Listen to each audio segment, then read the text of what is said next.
Daun ini bentuknya kayak mangkok, tapi katanya bisa bikin rambut lebih subur.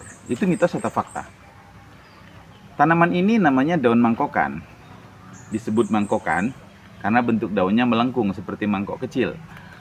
Di beberapa daerah, daun ini sering dipakai sebagai ramuan tradisional untuk perawatan rambut dan tubuh.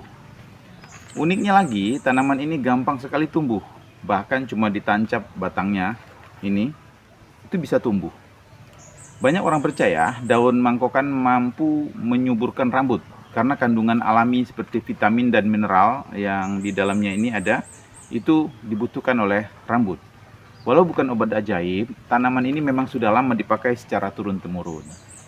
Kalau di daerah kalian daun ini biasa itu dipakai buat apa? Kalau saya dulu masa kecil untuk mangkok-mangkokan mainan.